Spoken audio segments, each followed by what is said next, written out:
Hello guys, welcome to Srikari knowledge hub. ఈరోజు మనం 10th maths chapter number 4 quadratic equation సంబంధించినటువంటి exercise 4.1లో first question already complete చేసుకున్నాము. ఈరోజు క్వశ్చన్ నెంబర్ 2. ఈ క్వశ్చన్ నెంబర్ 2 అనేది ఒక క్వశ్చన్ అయితే కాదు. ఈ క్వశ్చన్లో ఆల్ ప్రాబ్లమ్స్ను ఈ వీడియోలో స్టెప్ బై స్టెప్గా సాల్వ్ చేద్దాం. ఏ ప్రాబ్లం అయినా కన్ఫ్యూజ్ కాకోకుండా, ఎగ్జామ్లో మార్క్స్ మిక్స్ కాకోకుండా ఎలా సాల్వ్ చేయాలో ఈ ఒక్క వీడియో చూస్తే క్లియర్ అవుతుంది. ఈ వీడియోని ఎక్కడ కూడా స్కిప్ చేయకోకుండా చివరి వరకు చూడండి. చివరి చెప్పే క్వశ్చన్ చాలా ఇంపార్టెంట్ క్వశ్చన్, ఎక్కడ కూడా మిస్ కాకోకుండా చివరి వరకు చూడండి. సెకండ్ వన్లో first problem, the area of rectangular plot is 528 meters square. The length of the flat in meters is 1 more than twice its breadth. We need to find the length and breadth of the flat. ఇప్పుడు చూడండి, ఈ క్వశ్చన్ని మనం ఏ విధంగా solve చేయాలి అంట. ఈ క్వశ్చన్ని మనం జస్ట్ క్వాడ్రాటిక్ ఈక్వేషన్లో రిప్రజెంట్ చేయాలి అంట. మనం ఏం సాల్వ్ చేయని అవసరం లేదు. క్వాడ్రాటిక్ ఈక్వేషన్ వచ్చినంత వరకు దీన్ని సాల్వ్ చేస్తే సరిపోతుంది. ఓకేనా? ఎలా సాల్వ్ చేయాలో ఈజీగా చెప్పుకున్నాము, మీరు క్లియర్గా అబ్జర్వ్ చేయండి. ఫస్ట్ మనం ఈ క్వశ్చన్లో మనకి ఏమి ఇచ్చారో అబ్జర్వ్ చేద్దాం నాన్న. ఇప్పుడు ఈ క్వశ్చన్లో area of the rectangular flat ఇచ్చారు. ఎంత ఇచ్చారు నాన్న? 528 meters స్క్వేర్ ఇచ్చారు. Next length of the flat ఏమంటున్నాడు? 1 more than twice its breadth అంటున్నాడు. బ్రెత్ ఎక్కడన్నా ఇచ్చాడా? ఇవ్వలేదు. రిలేషన్ ఇచ్చాడు లెంత్కు బ్రెత్కు. We need to find the length and breadth of the flat. ఓకేనా? మనం ఇప్పుడు ఏం ఫైండ్ అవుట్ చేయాలంటే లెంత్ బ్రెత్, మనం ఫ్లాట్ను ఫైండ్ అవుట్ చేయాలి. ఇది కూడా మనం ఏ ఫార్మేషన్లో చూపించమంటున్నాడు? క్వాడ్రాటిక్ ఈక్వేషన్ ఫార్మేషన్లో చూపించమంటున్నాడు. ఫస్ట్ మనకి ఏమి ఇవ్వలేదు కాబట్టి బ్రెడ్త్ యొక్క వాల్యూను let breadth is equal to ఎక్స్గా అజూమ్ చేసుకున్నాం. ఈ ప్రాబ్లం చూసేదానికి లెంతీగా ఉంటుంది, చేసేదానికి కొంచెం అర్థం చేసుకుంటే సరిపోతుంది. ఇలాంటి ప్రాబ్లమ్స్ ఈజీగా వస్తాయి. Length of the rectangular flat is equal to, మనం ఏమనుకున్నాం? అజూమ్ చేసుకున్నాం, ఎక్స్గా అజూమ్ చేసుకున్నాం. మనం బ్రెడ్త్ను మామూలుగా రెక్టాంగిల్ యొక్క బ్రెడ్త్ బి అనుకుంటాం, దీన్ని ఎక్స్ సెంటీమీటర్లుగా అజూమ్ చేసుకుంటున్నాం. మీటర్లో ఇచ్చాడు కాబట్టి ఎక్స్ మీటర్లు నాన్న. నెక్స్ట్ లెంత్ ఏమంటున్నాడు నాన్న? Length of the rectangular flat, length of the rectangular flat, ఇక్కడ కండిషన్ మీరు అబ్జర్వ్ చేయాలిమా. Length of the rectangular flat is అంటే ఇక్కడ మనం ఈజ్ ఈక్వల్ టు తీసుకోవచ్చు. 1 more than twice its breadth. Breadth ఎంతైతే ఉందో దానికి ట్వైస్ అంటున్నాడు. బ్రెడ్త్ ఎక్స్ కాబట్టి ట్వైస్ అంటే ఇంటూ 2 చేస్తాం కదా. 1 more అంటే ప్లస్ 1 more అంటే ఒకటి ఎక్కువ అంటున్నాడు. ఒకటి ఎక్కువ అంటే +1 అనే కదా. ఇదిగో 2x + 1 అనేది లెంత్ అవుతుంది. ఇప్పుడు మనల్ని ఏం ఫైండ్ అవుట్ చేయమంటున్నాడు? ఇక్కడ చూడండి, we need to find the length and breadth of the flat. ఓకేనా? ఇప్పుడు మనం రెక్టాంగులర్ ఫ్లాట్ యొక్క ఏరియా ఇచ్చేసాడు. రెక్టాంగులర్ ఫ్లాట్ ఏరియా ఇచ్చినప్పుడు ఏరియా ఆఫ్ ఎ రెక్టాంగులర్ మనకు ఫార్ములా ఏమవుతుంది నాన్న? L/B అవుతుంది. The area of rectangular flat is 528 meters square. ఇక్కడ అబ్జర్వ్ చేయండి నాన్న, ఏరియా ఆఫ్, ఇది గివెన్ నాన్న, మన క్వశ్చన్లోనే ఇచ్చేసారు. Given area of rectangular flat is equal to 528 meters square. ఇప్పుడు ఏరియా ఆఫ్ రెక్టాంగులర్ ఫార్ములా మనకి ఏం తెలుసునా? L/B కదా. L/B is equal to 528 meters square. L value ఏందన్నా ఇక్కడ మనం రైట్ చేసుకున్నాం కదా, 2x + 1. అండ్ బి వాల్యూ మనం ఎక్స్గా అజూమ్ చేసుకున్నాం, ఈజ్ ఈక్వల్ టు 528. ఇక్కడ చూడండి అన్న, డిస్ట్రిబ్యూటివ్ ప్రాపర్టీ మనం ఎస్టర్డే క్లాస్లో డిస్ట్రిబ్యూటివ్ ప్రాపర్టీతో మనం మల్టిప్లై చేసాము. అంటే ఇక్కడ చూడండి అన్న, ఈ వాల్యూతో ఒకసారి 2xను మల్టిప్లై చేయాలి, ఈ ఎక్స్తో ఒకసారి 1ను మల్టిప్లై చేయాలి. 2x × x ఏమవుతుంది మా? x, 2x². 1 × x is equal to 528 నాన్న. నెక్స్ట్ ఈ 528ని is equal cut side transfer చేస్తే ప్లస్ వాల్యూ మైనస్ అవుతుంది కదా నాన్న. ప్లస్ 528 మైనస్ 528గా చేంజ్ అవుతుంది, ఈజ్ ఈక్వల్ టు 0. మనం అడిగింది కూడా ఈ ఎక్స్ప్రెషన్ని క్వాడ్రాటిక్ ఎక్స్ప్రెషన్లో చూపించమంటున్నాడు కదా, ఇదిగో చూపించేస్తాను. నెక్స్ట్ ఇక్కడ ఫైనల్గా మనము this is the required quadratic equation. This is the required quadratic equation అని రైట్ చేస్తే సరిపోతుంది నాన్న. ఓకేనా? ఈ ప్రాబ్లమ్స్ అన్నీ కూడా మనకు చాలా ఇంపార్టెంట్ నాన్న. క్వాడ్రాటిక్ ఈక్వేషన్ నుంచి 1 మార్కు, 2 మార్కు, 4 మార్క్స్ ఈ క్వశ్చన్స్ అయితే రావడం జరుగుతుంది. ఈ ప్రాబ్లమ్స్ అన్నీ కూడా చాలా ఇంపార్టెంట్ ప్రాబ్లమ్స్. అలాగే 2 మార్క్స్కి వచ్చినప్పుడు మీరు ఈ విధంగా సాల్వ్ చేయాలి, లేదా 4 మార్క్స్కి వచ్చినప్పుడు కూడా ఇలాంటి ప్రాబ్లమ్సే 4 మార్క్స్కి ఇవ్వడం జరుగుతుంది. మీరు జాగ్రత్తగా అబ్జర్వ్ చేయండి. క్వశ్చన్ అర్థమైతే చాలు ఇలాంటి ప్రాబ్లంకి. నెక్స్ట్ క్వశ్చన్కి వెళ్దామా? సెకండ్ వన్ నాన్న, the product of 2 consecutive integers is 306. We need to find the integer. ఇంటీజర్స్ని ఫైండ్ అవుట్ చేయమంటున్నాడు. మనకు ఫస్ట్ ఈ క్వశ్చన్లో ఉన్నటువంటి కాన్జిక్యూటివ్ ఇంటీజర్స్ అంటే మనకు తెలియాలి. అసలు కాన్జిక్యూటివ్ నంబర్స్ అంటే ఏంటి? కాన్జిక్యూటివ్ నంబర్స్ అంటే ఉన్నటువంటి నంబర్స్. ఇక్కడ ఆ నంబర్స్ మనకు తెలుసా? తెలియదు. ఆ నంబర్స్ని ఏమని చేయమంటున్నాడు? ప్రోడక్ట్ చేస్తే మనకు ఆ వాల్యూ అనేది 306కి ఈక్వల్ అన్నాడు. ఇప్పుడు ఆ నంబర్స్ ఏంటో మనం ఫస్ట్ అజ్యూమ్ చేసుకున్నాం. లెట్ ద 2 కాన్సిక్యూటివ్ నంబర్స్, ఇక్కడ కాన్సిక్యూటివ్ ఇంటీజర్స్ అంటున్నాడు కదా, ఈ ఇంటీజర్స్లో మనము పాజిటివ్ ఇంటీజర్స్నే తీసుకున్నాం, పాజిటివ్ నంబర్స్నే తీసుకున్నాం నాన్న. నెంబర్ 1 వచ్చేసి X and number 2 is X plus 1. ఏంటంటే ఫర్ ఎగ్జాంపుల్ మీరు అబ్జర్వ్ చేయండి అన్న, కాన్సిక్యూటివ్ నెంబర్స్ అంటే 2 తర్వాత 3నే రావాలి, నెక్స్ట్ 3 తర్వాత 4ఏ రావాలి. 2 నెంబర్స్ అన్నాడు కాబట్టి 2 3 తర్వాత 4 ఇలా పక్క పక్కన ఉన్నటువంటి నెంబర్స్నే కాన్సిక్యూటివ్ నెంబర్స్ అంటారు. మీరు ఏ నెంబర్ అయినా తీసుకోండి, ఆ నెంబర్ దాని నెక్స్ట్ నెంబర్ తీసుకుంటే సరిపోతుంది. ఇప్పుడు ఎక్స్ తర్వాత ఏమొస్తుంది? X plus 1. ఇవి కాన్సిక్యూటివ్ 2 నంబర్స్. ఓకేనా. ఇప్పుడు ప్రోడక్ట్ అంటున్నాడు. ప్రోడక్ట్ గివెన్ ద, ఇక్కడ ఏమిచ్చాడు మనకు? Given the product of,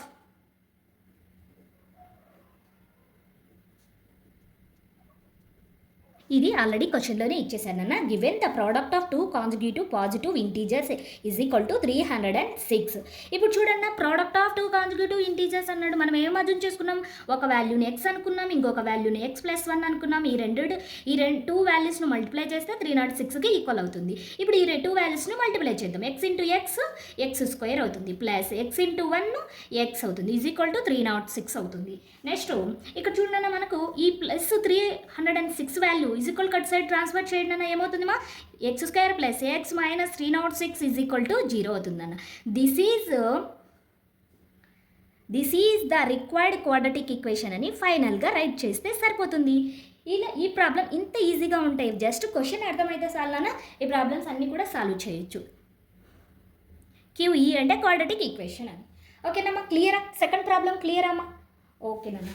third problem ages problem. ఇది ఆల్రెడీ మనం థర్డ్ చాప్టర్లో కంప్లీట్ చేసుకున్నాం నాన్న, ఏజెస్ ప్రాబ్లము. అక్కడ ఇంకా నేను క్లియర్గా బాగా ఎక్స్ప్లెయిన్ చేశాను, ఇక్కడ కూడా ఎక్స్ప్లెయిన్ చేసుకున్నాము. చాలా ఈజీగా ఉంటుంది నాన్న, జస్ట్ మీరు అర్థం చేసుకుంటే సరిపోతుంది. ఇక్కడ చూడు third question. Rohan's mother is 26 years older than him. The product of their ages in ఇయర్స్లో ఇచ్చాడు 3 years.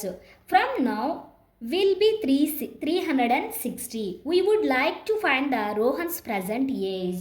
చూడన్నా, మనం రోహన్ ప్రజెంట్ ఏజ్ను ఫైండ్ అవుట్ చేయాలి. అలాగే ఇది క్వాడ్రాటిక్ ఈక్వేషన్లో వస్తుందా రాదా అనేది కూడా మనము చెక్ చేసుకోవాలి. ఇప్పుడు రోహన్ ఏజ్ మనకేమైనా తెలుసా?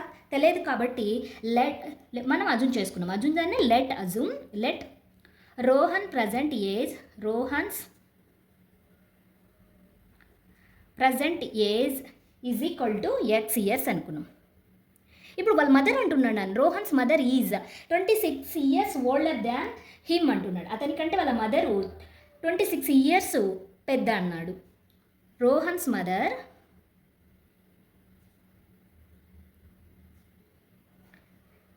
Age is equal to, Rohan's ఏజ్లో ఆమె 26 years ఎక్కువగా ఉంది.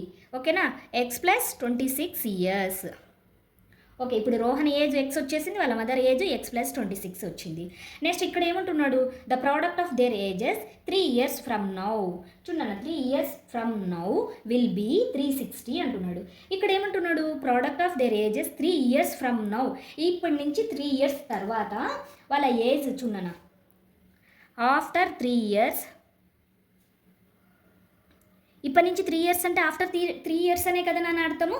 ఆఫ్టర్ 3 years రోహన్స్ ఏజ్ నాన్న, రోహన్స్ ఏజ్ ఏమవుతుంది నాన్న? ఎక్స్ ప్లస్ 3 కదా. ఇప్పుడేమో ఎక్స్ ఉన్నాడు, 3 years తర్వాత ఏమవుతుంది? ఆ 3 years యాడ్ అవుతుంది, ఎక్స్కి 3 years యాడ్ అవుతుంది. అలాగే Rohan's mother's age,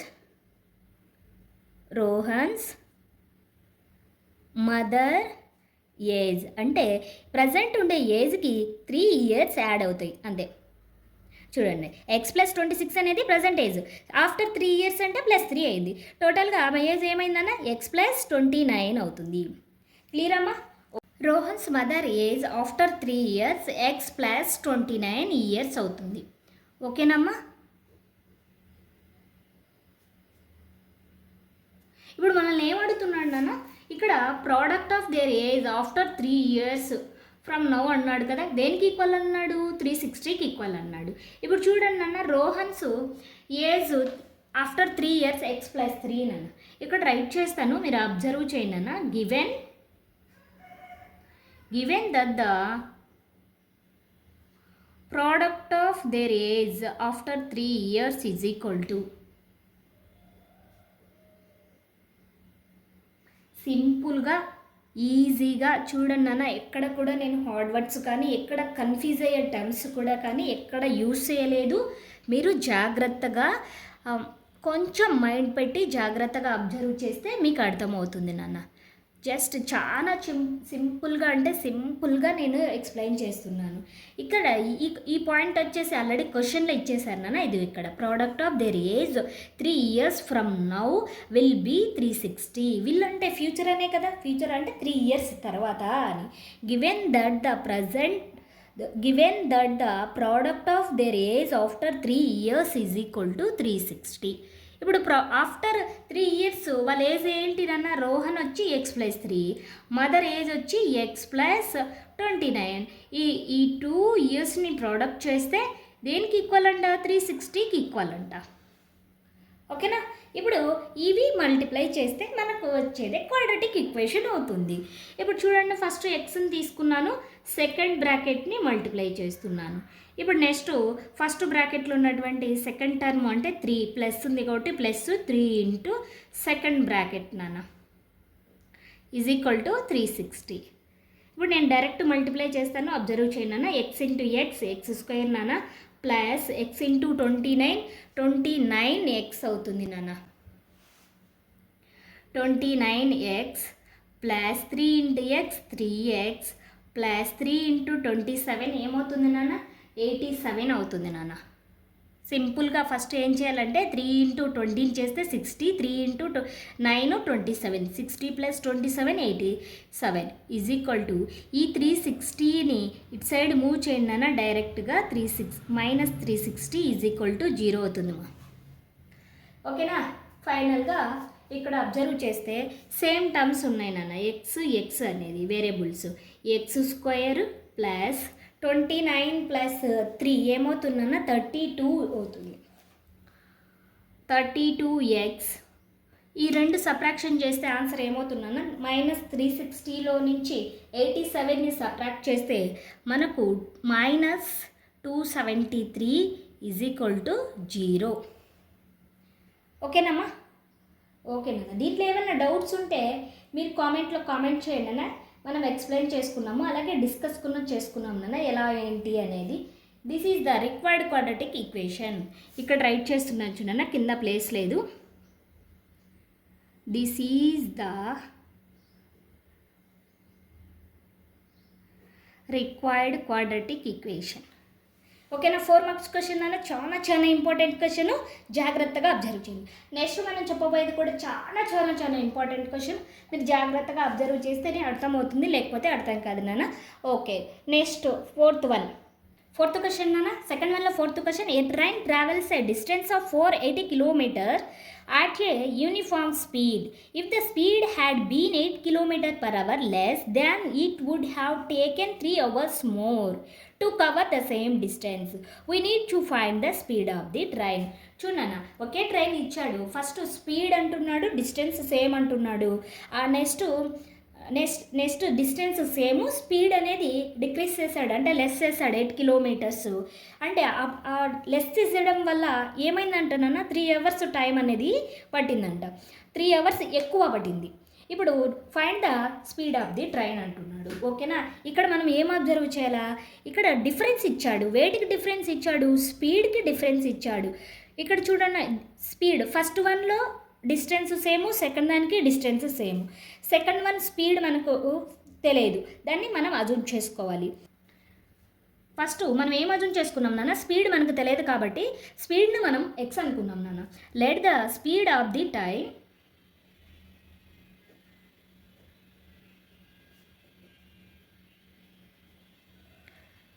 speed x km/hగా మనం అర్థం చేసుకున్నాం. డిస్టెన్స్ నాన్న, ఇవన్నీ కూడా క్వశ్చన్లో ఇచ్చేసాడు. డిస్టెన్స్ అనేది, డిస్టెన్స్ ఎంత ఇచ్చానన్నా 480 kilometers ఇచ్చాడు. 480 kilometers. ఇక్కడ స్పీడు, టైము, డిస్టెన్స్ ఈ 3 మనకు క్వశ్చన్లో ఉన్నాయి అంటే మీకు ఒక ఫార్ములా అనేది మీకు తెలిసిండాలి నాన్న. టైమ్ ఈజ్ ఈక్వల్ టు ఇక్కడ స్పీడ్ అనేది 2 times ఇచ్చాను నాన్న. ఒకటి x, ఇంకొకటి ఇదే ఫస్ట్ స్పీడ్కి 8 కిలోమీటర్స్ లెస్ చేయడం వల్ల టైం అనేది 3 అవర్స్ పట్టింది అంటున్నాడు. ఇప్పుడు first time is equal to time formula ఏంటి నాన్న, డిస్టెన్స్ బై స్పీడ్ కదా formula, distance by speed. Distance ఏముందన్న 480 ఇచ్చాడు కిలోమీటర్, 480 కిలోమీటర్ ఇచ్చాడు. నెక్స్ట్ స్పీడ్ మనకి ఏమన్నా తెలుసా, తెలియదు. ఎక్స్ కిలోమీటర్ పర్ అవర్ ఇచ్చాడు. కిలోమీటర్ క్యాన్సిల్ అయిపోతే ఈ అవర్ వైకి షిఫ్ట్ అయితే ఎఫ్ అవుతుంది, 480 బై ఎక్స్ అవర్ అవుతుంది టీ వాల్యూ. ఓకేనా. Next if the speed of the, ఇది క్వశ్చన్లో ఇచ్చారు, మీరు అబ్జర్వ్ చేయండి అన్న. Speed has been 8 kilometre per hour less than the speed అంటున్నాడు.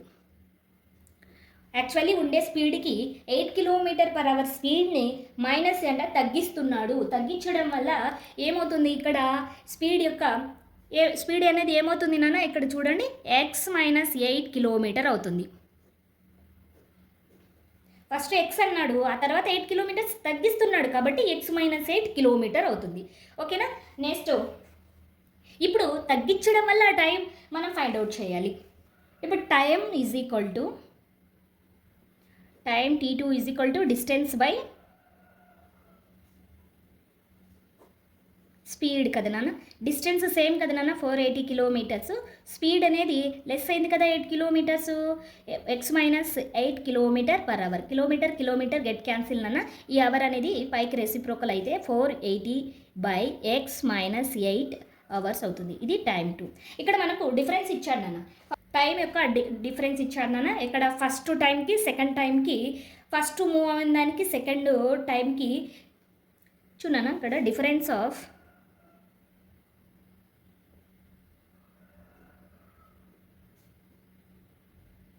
చూడన్నా. ఫస్ట్ మూవ్ అయిన టైంకి సెకండ్ మూవ్ అయిన టైంకి 3 అవర్స్ ఎక్కువ పట్టింది అంటున్నాడు కదా. అంటే ఆ 2 టైం యొక్క డిఫరెన్సే కదా 3 అవర్స్. ఓకేనా. టైం ఇప్పుడు ఏంటి, సెకండ్ టైంకి అనేది ఎక్కువ పట్టింది, 3 అవర్స్ ఎక్కువ పట్టింది. అంటే దేనికంటే ఫస్ట్ టైం కంటే సెకండ్ టైం అనేది ఎక్కువ పట్టింది. అంటే ఇప్పుడు ఏమవుతుంది, T2 మైనస్ అంటే సెకండ్ దాంట్లో నుంచి ఫస్ట్ వన్ మైనస్ చేస్తేనే కదా 3 అవర్స్ వస్తుంది. క్వశ్చన్ మీరు బాగా అబ్జర్వ్ చేస్తే 3 అవర్స్ మోర్ అన్నాడు కాబట్టి. ఓకేనా. ఇప్పుడు నెక్స్ట్ T2 వాల్యూ ఏమొచ్చింది మనకు 480 by x minus 8. Next T1 value 480 by X. ఈ రెండింటిని మైనస్ దేనికి ఈక్వల్ చేసాము, 3కి ఈక్వల్ చేసాము. ఇప్పుడు న్యూమరేటర్ 480 ఉంది కాబట్టి కామన్ తీసాము. కామన్ తీస్తే మనకేమవుతుంది, 480 into 1 by x minus 8 minus 1 by x is equal to 3 అవుతుంది. ఇప్పుడు 480ని is equal to cut side transfer చేయండి. లెఫ్ట్ సైడ్ ఏమో 1 by x minus 8 minus 1 by x is equal to 3 by 480 అవుతుంది. ఇప్పుడు 3 1 316. సో మనకు న్యూమరేటర్ క్రాస్ మల్టిప్లికేషన్ చేస్తే 1 into X minus x minus 8 అంటే minus X plus 8 by X into X minus 8 is equal to 160 అవుతుంది. ఇక్కడ మనం 160ని 8తో multiply చేస్తే 1280 వస్తుంది. అలాగే 1తో డినామినేటర్ వాల్యూని మల్టిప్లై చేస్తే ఎక్స్ ఇంటూ ఎక్స్ మైనస్ 8 అవుతుంది. X into x square minus 8x అవుతుంది. ఫైనల్గా x square minus 8x minus 1280 is equal to 0. This is the required quadratic equation to find the speed of the train. ఈ విధంగా మనం find out చేస్తే సరిపోతుంది. So ఈ video నచ్చితే తప్పకుండా లైక్ చేసి షేర్ చేసి సబ్స్క్రైబ్ చేయడం మర్చిపోకండి. అలాగే మీ ఫ్రెండ్స్కి ఈ వీడియో షేర్ చేయడం మర్చిపోవద్దండి. ఇలాంటి మరెన్నో వీడియోస్ కోసం please subscribe Srikari knowledge hub. Thank you.